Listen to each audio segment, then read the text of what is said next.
Hi, I'm Garry from Home 12 Volt. Today we're going to do an in-vehicle install of our charging kit. The charging kit suits any of our Thumper units, whether it be lithium or whether it be the AGM. All the charging kits are basically the same. They come with a battery isolator that goes under the bonnet, 6 meters of 8mm twin sheath cable, and it comes with a complete fitting kit of all the lugs, fuse links and everything you need to fit this vehicle up. Today we're doing a Wildtrak, next generation, but all the vehicles are basically the same. All your utes will be the same. If you're going to do a Land Cruiser, a 300 series, 200 series, Parado, whereas this vehicle, we're going under the vehicle. On a lot of the station wagons, it's probably easy to go through the grommet on the rear firewall into the back of the vehicle. But today, we're going to run underneath the vehicle. We've already run the cable from the front of the vehicle to the rear. That's just been cable tied along the chassis rails near all the brake lines and the fuel lines, so it's tucked out of the way, nice and high. When we fit them, we do put them in a conduit. That's entirely up to you. The cable does come in a twin insulated cable, so it's perfectly safe with that, probably better with. With the install, what we're doing is we're going to mount, first of all, we're going to mount the control unit under the bonnet. On the Raptor or the Ranger or any of the, basically the utes, the easiest way is to come off the bracket on the rear of the battery. Some of the vehicles are earlier Rangers, you can tuck them down the front, nice and easy down the front here. Same as the D-Maxes, they all fit down here quite well. This one here, a little bit tight on the front, so we're going to mount the unit off the rear battery terminal home down clamp. So we're going to knock the bolt off. Okay, so we've got the battery clamp coming over the top of the battery here. Just remove the rear nut and the unit will just sit down the rear of the battery clamp here, and then we just fasten it down. But before we fasten it down, we have to connect the main wire coming from the rear to the relay, otherwise it's quite awkward to get into. So we leave the relay off for starters. We measure the distance that we need basically on the wire here, and we just trim that off. The kit comes with all the fittings necessary to wire up to any vehicle, so there shouldn't be anything you really need to get. On this one here, we just need to use the small 6mm fitting. We just strip the cable back, give a nice twist around, make sure we've got a nice firm joint. Linesman pliers are the best to use, but any sort of crimping pliers will work fine. Just make sure we get a really nice crimp on the joint and just test it. On the front of the relay here, there's one spare terminal. So we just connect to that terminal there. Just unscrew that. That just goes onto there.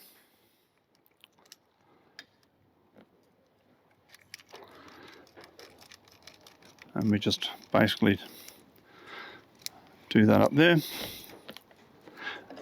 and then that now can be mounted down the front. I'll just get a spanner and tighten that up. Okay, from there what we do is, this is the ignition wire. This ignition wire will run to the fuse box. The other wire from the rear, which is the negative, will just tuck down here on the side of the Rangers and most vehicles. There's an earth pole just under the guard itself. So with this one again, we just trim it off, strip it back. There's another lug in here, it's the same. You can just check the size of the lugs to make sure they're going to fit okay. Some of the earth poles are different. That one's perfect. Just goes onto there. Again, we crimp that on nice and tight. We just guide it around so it doesn't interfere with anything else. Pop it onto the earth lug. You can undo the nut or you can use a spare nut. I'm just using an extra nut on here rather than take the other one off.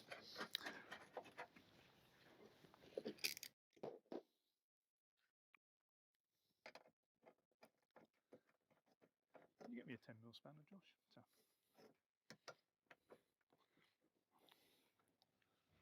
Thank you.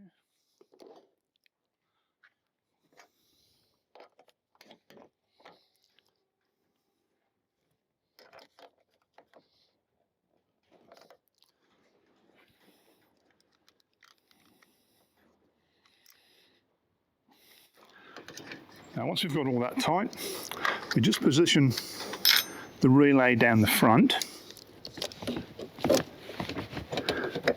Make sure there's plenty of spare wire to come up to the positive terminal. That will just mount onto there like that. Once we get close to the finish of the job, we'll put it all in conduit so it's nice and tidy. The next step's fairly basic, but you need to remove the top of the fuse box. Okay, now we've mounted the relay. We've got the wires connected to the rear of the vehicle. We've got the earth wire on. We've just got the positive laying here at the moment, which will go to the battery. We're now going to connect the ignition wire up. The easiest thing to do is to come into the fuse box. The unit is supplied with all different size tap fuses. On the NextGen Ranger, the easiest one to come into is, or you can find one yourself, but you just get a multimeter and you go through your fuses until you find one that isn't alive, and then turn the ignition on. If we can just flick the ignition on. And as you can see here, this fuse is alive with the ignition on. This one here controls the USB ports inside the vehicle. So it's just a small tap fuse that only turns on the USBs in the vehicle and turns them off when the ignition's off. So we just need to find a fuse. When we turn the ignition off, the voltage will drop away. Don't be concerned if it doesn't drop away for 20-30 seconds. That's quite normal. And then it will just all of a sudden drop away like it has there. Once it's dropped away, on this vehicle or most of them, just take yourself a small drill bit and just drill a small hole just down alongside the fuse box. This is going to bring the wire up for the ignition sensor. So these can be a little tricky to feed through sometimes. There we go, got it first time. So that's just going to come through there. And then we just need a pair of long nose pliers to remove the fuse. When you remove the fuse, just match it up with the fuses that come with the kit. There's 3 different tap fuses, all different sizes. This one here is the same as that one. So all you do is then the fuse you've removed, just pop it back in next to the fuse that's already in there. So it ends up being a piggyback fuse, basically like that. This then plugs into where you removed the fuse and just plugs straight in like that, nice and simple, and just tucks down there. You strip the existing wire back and it's as simple as crimping it straight into the existing wire. So we just set the pliers up, slip it in here, give it a really nice crimp, make sure it's nice and tight. Then that can basically just sit on top of the fuse box. Before the fuse box lid goes on, just tidy up the wiring a little bit so it just sits like that. This will go in a conduit so it's all nice and tidy. The fuse box lid can now go on. It's not a bad idea to put a little tiny dab of silicone just in here to seal it up from the weather. And basically under the bonnet, that's all done, and all we now need to do is connect the main battery. So now we've finished the fuse box, the tap fuse is in, that'll turn the relay on when the ignition's on. This is mainly for the low voltage override on the vehicles. All the Thumper units are fitted with a low voltage override, which automatically works with a button. It saves running the ignition wire from the back of the car. And then all we need to do is take off your main terminal of your battery.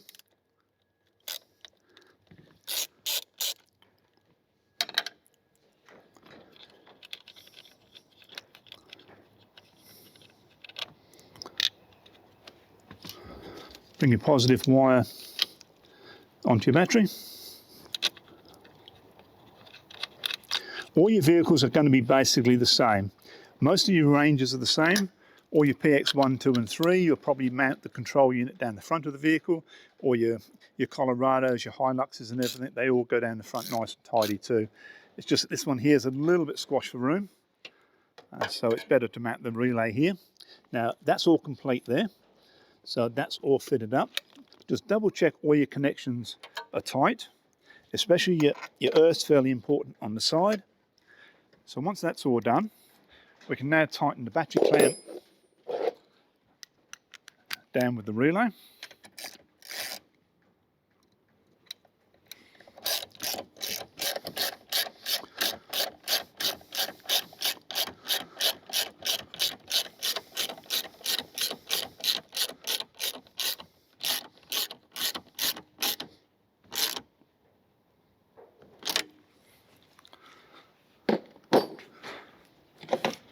Fuse box lid can go back on.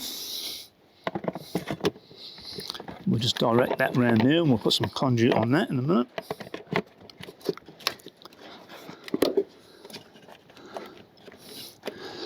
And then it's all a matter now of just tidying up the wiring with a bit of conduit, a few cable ties, make sure everything's securely fastened, and then we move to the back of the vehicle.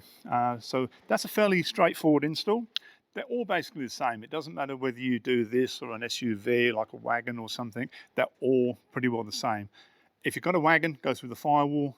You can't go underneath, or if you've got a ute, straight underneath. Sometimes easy to go underneath on the utes and come back. If it's going to be in the back of the vehicle, go through the firewall. Most of the vehicles are quite easy to get to. Tap into the fuse box. Any fuse that's live with the ignition on will work, but we normally go into the rain sensing wipers or the USB or cigarette lighter fuses. It stays away from all the other electronics. Now we'll move to the back of the vehicle. One thing to mention before we move to the back of the vehicle, most of the later model vehicles from probably 2017 on have a small control unit on the battery. This pretty well measures how much goes into the battery and how much comes out of the battery. So when you're connecting anything to a battery that has this little black box fitted to it, you mustn't go to the battery terminal. You must go to the outside of that terminal.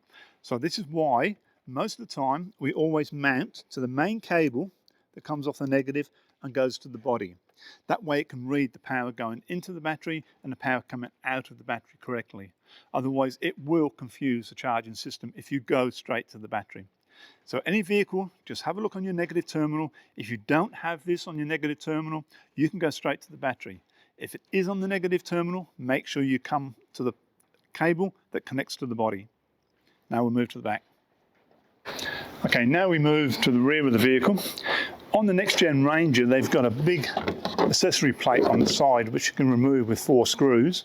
It makes it easy access to get to the back of the tray.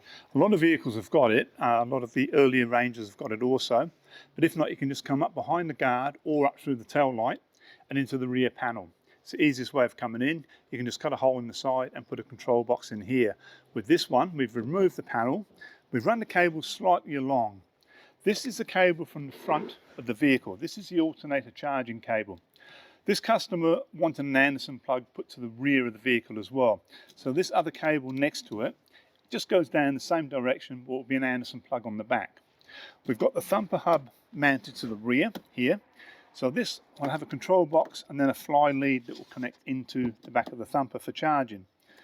This other lead will plug into the front of the Thumper and supply power to the rear of the vehicle for a camper trailer or accessories when he's camping. So what we'll do is we'll mount the control box. It comes with a normal type control box here with an Anderson plug on it. So all we do is strip the 8mm cable off. We offset the connections a little bit just to make it a little bit easier when we put the conduit in. So all you need to do is pretty well just measure up your cables, work out where you're going to cut them.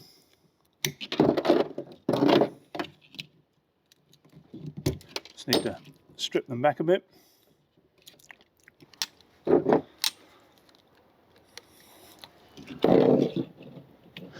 Again with the crimping pliers, put it in. Pretty important we get a really nice connection. Because if you don't have a good connection, you can carry volts, but it won't carry the amps. And it's going to be the amps that charge the battery. So we do need to make sure all the connections are nice and firm. And we must never earth to the back of the chassis on the vehicles, as it's just not really good enough. It needs to go back to the battery itself. Then we just pull the sheathing on that one. We're going to do exactly the same on this next one.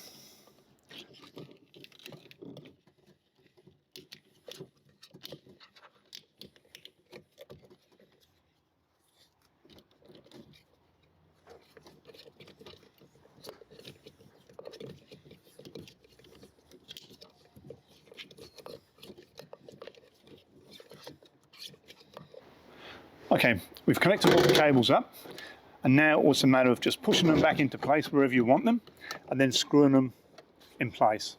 The trim here can go back on, and then we're going to move on to mount the Anderson plug on this. And other than that, that is all the back finish then. And then we'll come back and just show you how to connect these terminals to the Thumper, and basically how it all operates from there on, and testing and everything. So we'll take a break for a couple of minutes, we'll tidy up here, put the panel back on, and then we'll do a quick rundown on the Thumper itself. Okay, all the install now is completely finished. We're just testing the unit. When the unit's plugged into the back of the vehicle, we've got the fly lead. This is an extra lead here that's going to an Anderson plug at the rear. The charging lead is plugged into the rear of the Thumper pack, and that comes off the front module here. On the top of the DC charger, you'll see two lights. The lower light will come on when you start the vehicle. After about 90 seconds and the unit's charging, the top light will start flashing. This tells you that the unit is charging. This unit is currently fully charged, so the light is continuously on. It just stays in the on position. If you plug in solar, it does exactly the same. This unit here is fitted with the heat shield on top. That reduces the external temperature of the DC charger by at least 10 to 20 degrees. So it's a very good idea to fit one of these if you're mounting the unit inside the vehicle. It just keeps the DC charger a lot cooler when it's operating. So now we're reading 14.7 volts. The unit's charging perfect. When we turn the vehicle off, we'll shut the vehicle down, and then you'll see the charging light drop away, and eventually the alternator light will just drop away and it will turn itself. It will just go to sleep basically, turn itself off. So after about 90 seconds, the unit shuts down, and then it becomes its own independent battery. Okay, all the Thumper units are actually fitted with a low voltage override. So if you're finding that the DC charger is cutting in and out quite often, if the voltage drops below about 13.2 volts, the unit will try and go to sleep. All you need to do is a little door on the back, you flip the door open, push a button in, and the button will glow blue. That overrides the low voltage. That will increase the charge rate. It will keep the unit charging all the time, but it'll still isolate when you turn off, but it will keep the unit charging all the time when the vehicle is running. So keep in mind, if you're finding it's not charging to what you expect it to, push the blue button in and it will override the unit.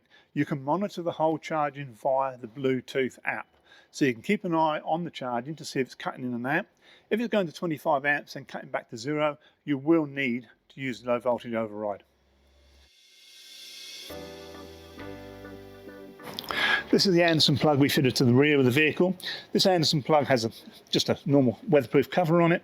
This is wired through the back of the unit to the front of the Thumper power pack. So when the power pack's used in the back, you can actually use power off of here. It can be used for solar charging if it's regulated as well, so you can plug your solar panel in. This is an optional extra you can buy with the unit if you want to. It just gives you the option of being able to plug accessories in without climbing in the back of the car.